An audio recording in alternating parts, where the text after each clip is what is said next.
Bonjour Jacques-Christian Roy, j'espère que tu vas bien depuis Biarritz. Eh bien, la réponse c'est oui. Oui, je vais. Nous avons eu un doute justement entre oui, pas, bah non. Bon, apparemment tu es en petit t-shirt et puis tu es déjà bien bronzé, donc c'est que tout va Exactement. bien du côté de la météo en tout cas. Nous on avait un peu les pieds dans l'eau, mais ça va, ça s'est arrangé.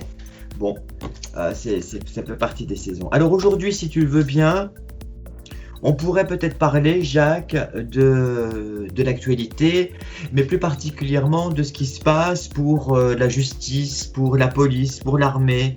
Bon, ce n'est pas la justice divine, c'est la justice terrienne, mais on pourrait Ah, peut-être essayer de parler un peu de tout cela. attention, je vais parler des deux. Eh ben écoute, c'est encore mieux. Et oui. Alors d'abord, bonjour Sophia.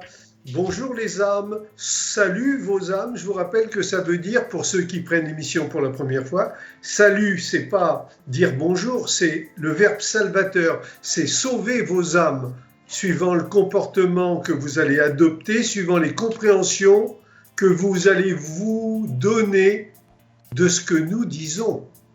Pas ce que vous allez interpréter, mais ce que vous allez vous donner. Et là, je parlerai de bonne volonté. Bon, pour en revenir au sujet donc de la justice, qui est encore très différent. Oui, en ce jour de Vénus, oui, puisque nous sommes Voilà. le vendredi 5 février. Donc, 5 février. justice, police, forces de l'ordre, armée, etc., etc. Je vais parler très peu des deux derniers. Par contre, je vais parler de justice, oui. Il va de soi que ici, à l'échelon horizontal, c'est-à-dire sur la Terre tout entière, il y a la justice des humains, qui est très très limitée. Très limitée parce qu'il est très très difficile de rendre la justice, compte tenu du fait que dans le monde des menteurs, il y en a d'excellents, qui jurent la main sur le cœur. Ah bah ça.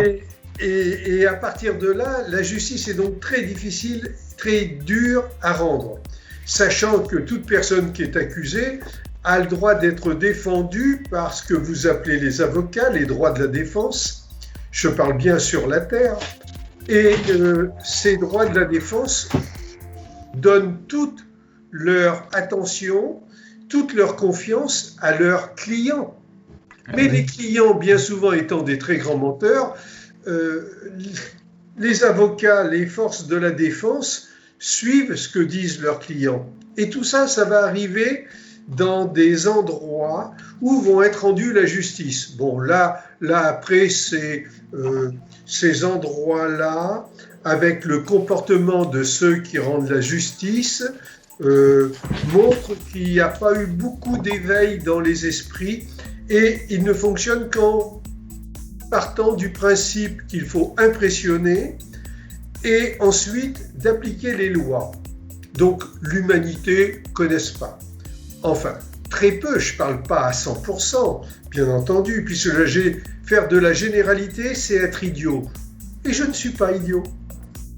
Donc je ne parle pas à 100%. Mais il y a un pourcentage assez important dans le monde de la justice un pourcentage de juristes, de juges, de tout ce que vous voulez, qui n'ont pas leur place dans ces métiers. Parce qu'ils ne se servent pas de leur tête pour se réfléchir et réfléchir, autrement dire, se dire, et au fait, moi-même, qu'aurais-je fait à la place de cette personne? Non, ils appliquent des lois sans avoir aucune réflexion.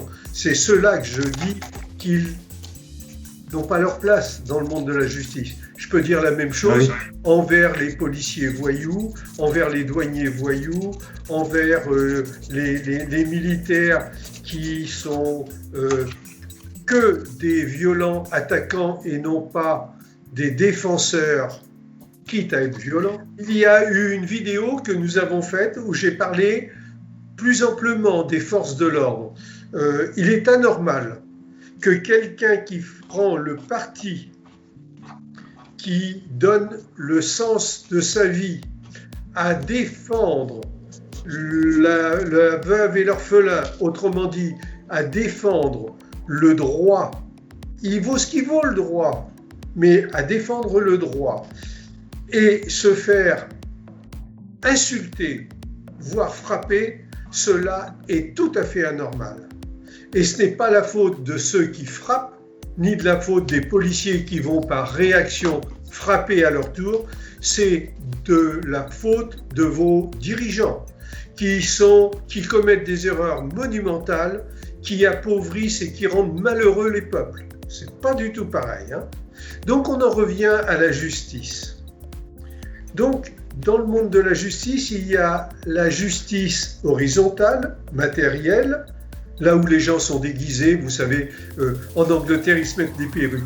Bon, heureusement qu'en France ça ne vient pas à l'idée d'un déséquilibré de dire en France on va aussi se mettre des perruques. Sinon tout le monde le ferait. Mais dans ce monde horizontal de la justice, il est très difficile, comme je le disais, de la rendre, la justice, parce qu'il y a énormément de mensonges. Et les forces de l'ordre ont des bâtons dans les roues pour faire ressortir qui est coupable. Vous savez, avec des preuves qui sont cachées, derrière des tas de sociétés, écrans, etc., etc. Et ensuite, la justice fait ce qu'elle peut. Donc, c'est très difficile. Par contre, il y a une autre justice. C'est la justice divine. Celle dont vous ne voulez pas entendre parler, parce que vous n'arrivez pas à la manipuler, à la maîtriser. Oui, parce qu'il n'y a pas de mensonge. Il n'y a pas de mensonge dans la justice divine. Exactement. La justice divine, c'est ni plus ni moins la réaction suite à une action, et l'action va révéler la réaction. Je suis en train de vous parler de quoi, là? Eh bien, d'effets miroirs. Mais ça, votre gros problème, c'est qu'en tant que matérialiste, hyper matérialiste que vous êtes, vous ne voulez pas accepter d'y penser. Ah oui. Vous ne voulez pas accepter de comprendre que dans la vie, nous devons tous nous amender, nous détaxer, c'est-à-dire payer nos amendes, payer nos taxes, payer nos dettes, parce que vous estimez que si vous n'êtes pas vu, il vous semble en tout cas que vous n'êtes pas vu, vous allez pouvoir vous sortir de tout ce que vous avez fait subir à autrui. Erreur, mes chers Watson. C'est là qu'intervient la justice divine. Nous sommes dans un effet miroir. Bien sûr, ne levez pas la tête pour essayer de voir un miroir dans le ciel. Il n'y en a pas. Mais l'effet miroir va avec notre conscience. Autrement dit, la partie divine, autrement dit, la partie intelligente qui est entre nous, qui est en nous tous. Pensez bien que chaque corps est habité par un esprit. Et le jour où vous allez donner la priorité à l'esprit plutôt qu'au corps, vous allez vous comporter très différemment. Pour ma part, je suis dans la société humaine, comme vous tous. Je suis dans la société humaine, dans une zone de la Terre que vous pouvez appeler France. Je veux bien, pourquoi pas. Je pourrais être chinois, congolais. Oui, parce que c'est l'esprit. Il n'y a pas de frontières normalement. Nous sommes tous des citoyens du monde. Hein. Et à partir de là, il se passe la chose suivante, c'est que je suis dans l'humanité, je suis dans une région qui s'appelle la France et qui a des règles de vie commune, des règles de collectivité. Pour ma part, sachez bien que je suis très respectueux des lois de la République. Pourquoi ? Mais parce que j'ai fait partie de ceux qui ont monté ces lois de la République à travers des tas et des tas de réincarnations, de renouvellement de mon incarnation afin de comprendre les leçons de la vie et de m'améliorer. Donc, étant très respectueux des lois de la République, je suis soumis comme tout le monde à la loi de cause à effet, donc du karma, donc de la justice divine. Et la justice divine, les âmes, vous qui m'écoutez, elle est valable dans tous les sens. Gros problème, c'est qu'elle n'est pas valable immédiatement suivant ce que l'on fait. C'est-à-dire que vous avez pu avoir des comportements affreux, suivis d'autres comportements affreux, suivis d'autres comportements affreux. Et un jour, vous avez un comportement neutre qui n'est préjudiciable à personne. Et là, dans ce comportement neutre, autrement dit, dans une incarnation neutre, va vous tomber sur le coin du museau des claques. Et vous dites, je ne comprends pas, j'ai rien fait. C'est injuste. Ah non, ce n'est pas injuste. Tout nous revient, sauf qu'il n'y a pas la notion de temps. Ah oui. Et vous pouvez payer aujourd'hui des dettes karmiques que vous avez imposées négativement, bien entendu, à autrui il y a 30 ans, 270 ans. Donc ça serait sans fin. La réponse c'est non. C'est pas sans fin. Non, puisque vous avez toujours la porte de sortie, vous avez cette baguette magique en vous de dire... On a le choix. Voilà, le fameux choix de se dire, de vous dire, à compter d'aujourd'hui, j'arrête de me créer des préjudices en créant des préjudices à autrui. De me créer des préjudices en créant des préjudices à autrui. Le jour où vous allez commencer, au lieu de rejeter tout ce que je dis, le jour où vous allez commencer à vous dire, mais au fait, je suis obligatoirement partie prenante dans ce qui m'arrive. Je ne comprends pas, mais je suis au moins partie prenante. Ou alors je ne vivrai que dans la malchance. Eh bien, le jour où vous allez comprendre cela, accepter cela, vous n'aurez pas une vie que vous subirez. Vous deviendrez des gestionnaires de vous-même. Et être gestionnaire de soi-même, c'est commencer à être. Et à votre tour, vous deviendrez respectueux des lois du pays dans lequel vous vous serez incarné. Le fameux karma, de l'endroit où l'on est né. C'est pour ça que vous trouvez, et encore une fois, je vous le redis encore une fois, qu'à travers des textes dits sacrés, autrement dit des livres dits sacrés, autrement dit des Bibles, que vous appelez Coran, Bible, Bhagavad Gita, etc., etc., vous retrouvez toujours cette même notion. Vous serez jugé et traité comme vous aurez jugé et traité autrui. Et ça vous ennuie d'entendre ça, parce que vous estimez que vous êtes que des êtres merveilleux, beaux, ce qui n'est pas vrai. Nous ne sommes pas tous des anges incarnés, en tout cas pas tous des anges positifs. Voilà, potentiellement des anges, mais pour l'instant, ce n'est pas tout à fait le cas. Alors, il vous reste qu'une seule solution, c'est accepter de vous transformer. Je vais donner une autre formule. Accepter de rentrer dans la bonne volonté, de vous améliorer. Et à ce sujet, en se positionnant sur de la bonne volonté à vous améliorer, oui. vous rentrerez en justice, vous serez vous-même en train de justement... de se faire procureur. Voilà, vous comporter, on va dire positivement, donc qui ne crée de préjudice ni à vous-même ni à autrui, puisque tout ce que vous faites à autrui, vous allez vous le recevoir en pleine figure, d'office. Et à partir de là, vous serez en train de vous-même rentrer dans une forme de justice divine. Le jour où vous allez commencer à avoir l'intelligence, c'est vrai que je ne suis pas flatteur pour de rond, le jour où vous allez commencer à avoir l'intelligence de vouloir, en tout cas de faire le choix de vous améliorer, vous allez donc devenir gestionnaire de vous-même et là, votre vie va changer. Et là, vous n'aurez pas une langue qui va être l'expression de votre esprit.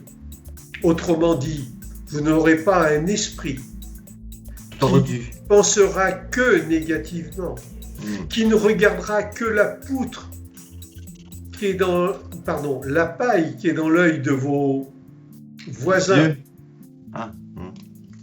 Par contre, vous regarderez la poutre qui est dans votre œil. Ah, forcément que, encore une fois, comme je le disais, c'est vrai que je ne suis pas flatteur, Mais attendez, les flatteurs, c'est ce que vous avez auprès de vos religieux. Ce sont les menteurs. Ce sont que des bonimenteurs. C'est pour ça qu'on vous dit, il faut demander. Demander, prier, autrement dit, demander, que moi je vous explique. Prier comme vous le faites est complètement erroné. Il s'agit pas Oui, parce que demander. c'est prier pour les autres. Il ne faut pas prier Voilà. pour les autres. Il faut. Hein.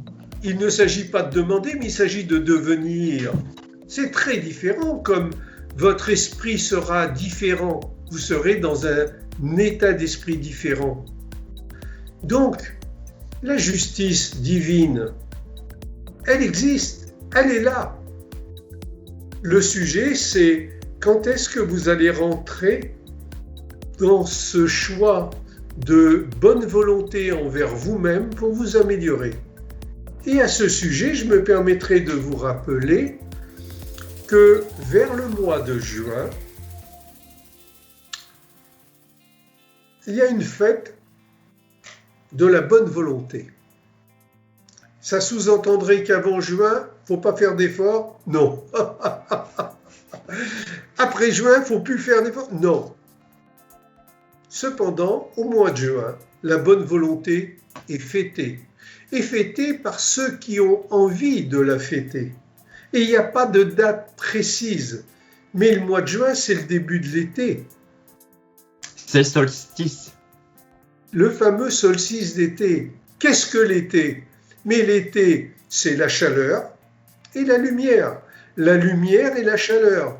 Je vous rappelle que la lumière et la chaleur, c'est ce qui est appelé également la foi.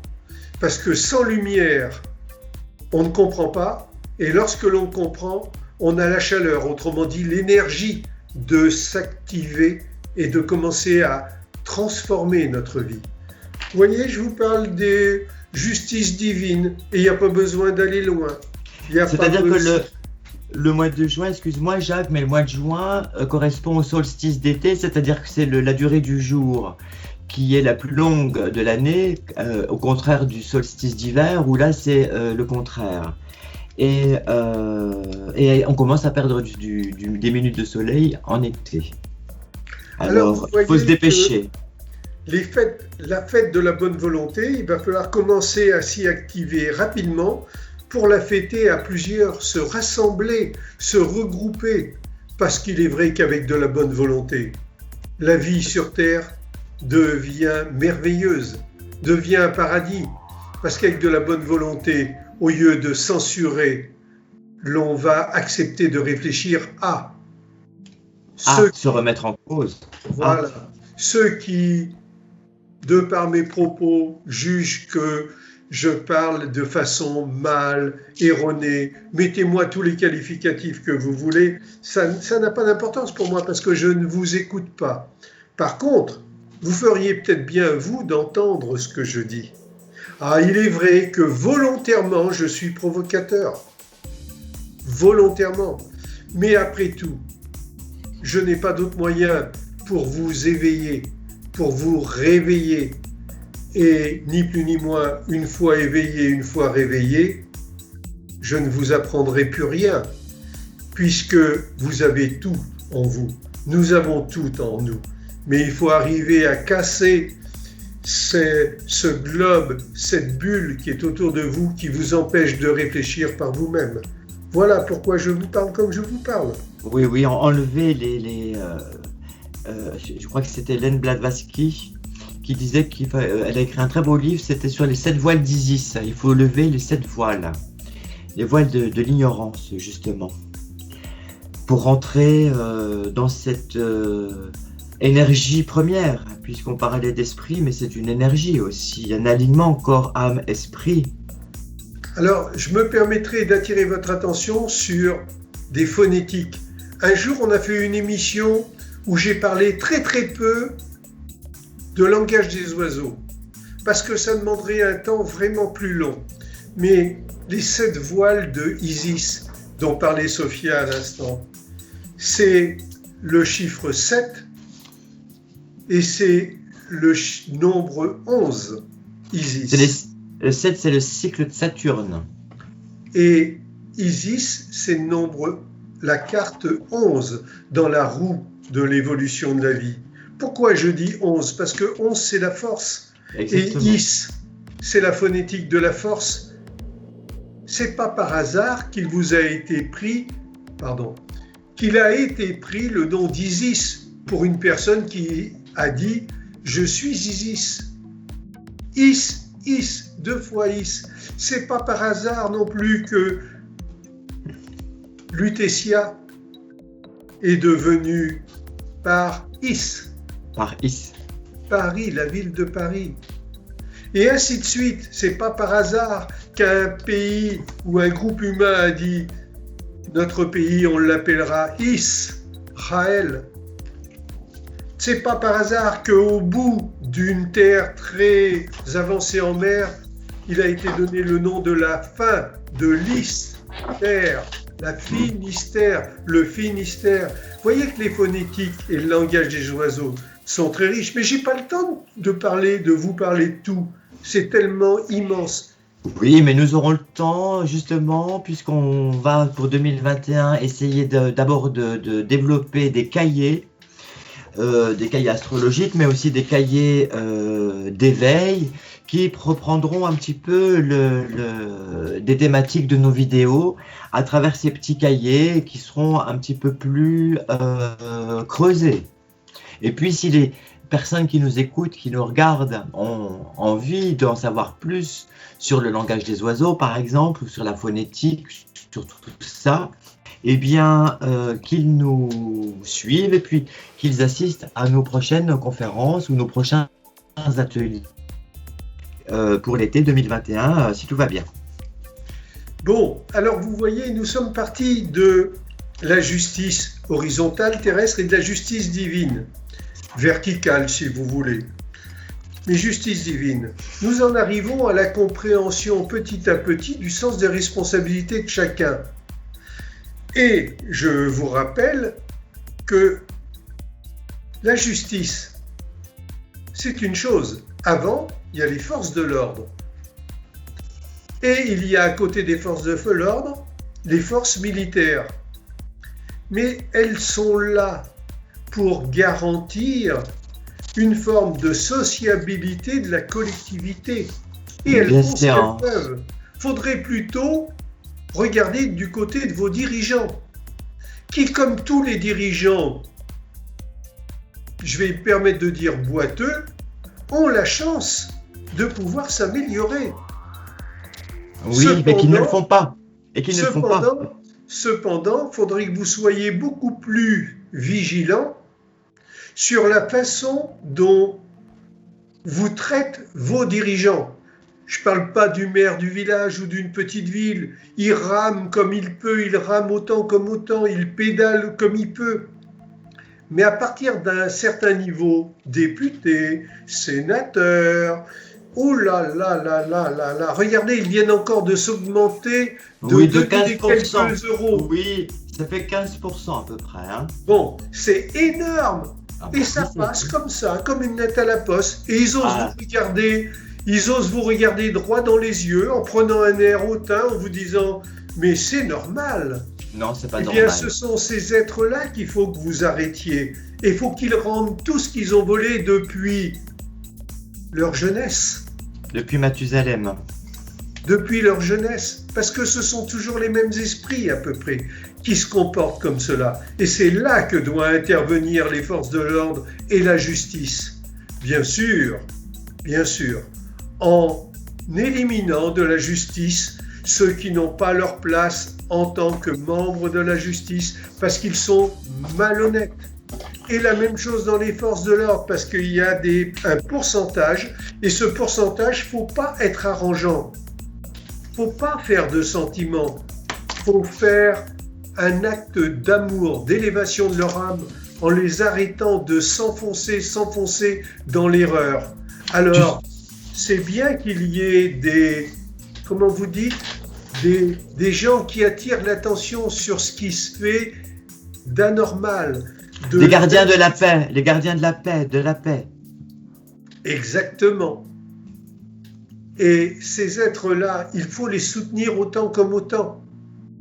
Donc, participons au jugement, participons au comportement. par nos propres comportements et arrêter de cracher sur tous les systèmes qui sont les garde-fous de la société, parce que, toujours pareil, il y a un énorme pourcentage qui fait bien leur travail.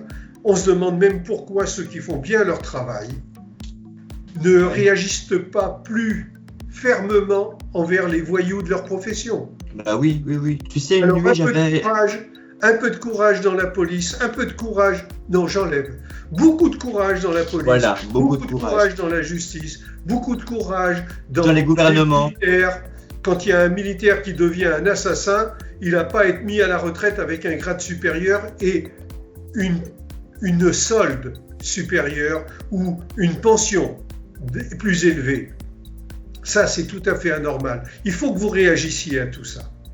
Oui.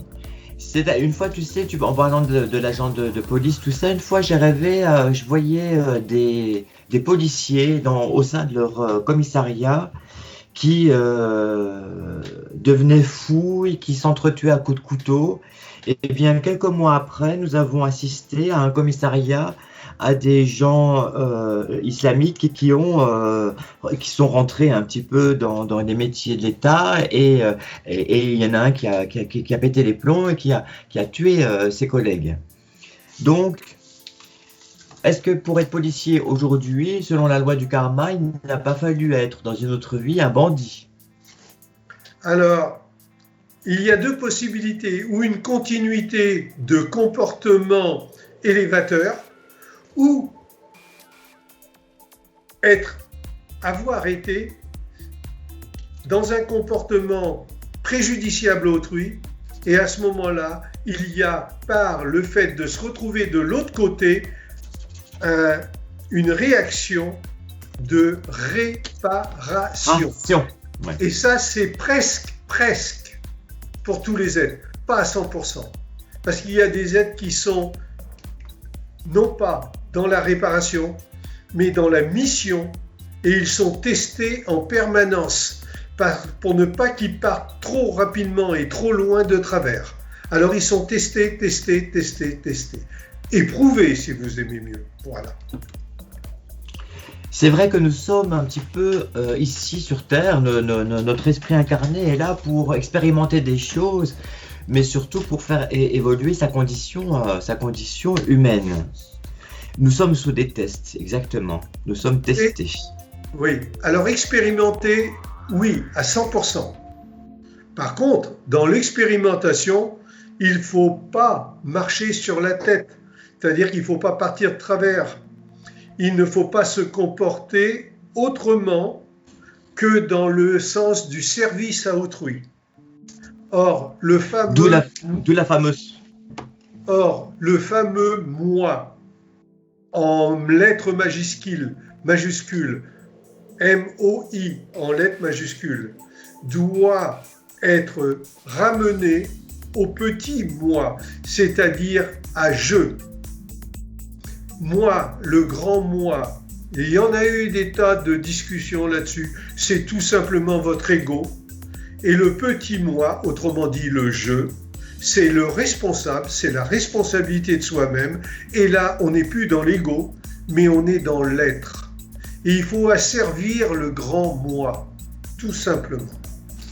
C'est comme si nous faisions partie d'un grand arbre de vie où chaque personne, chaque énergie incarnée sur cette terre va permettre aux racines de se déployer, va permettre au tronc de grandir, aux branches, aux feuilles, aux fleurs et puis aux fruits. Bon.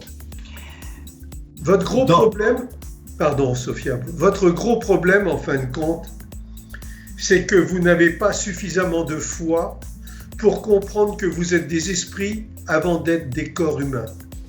Et à partir de là, vous vous comportez en possessif et avec toutes les maladies mentales qui viennent se rajouter au sens de la possession, l'orgueil, la jalousie, l'hypocrisie, etc., etc.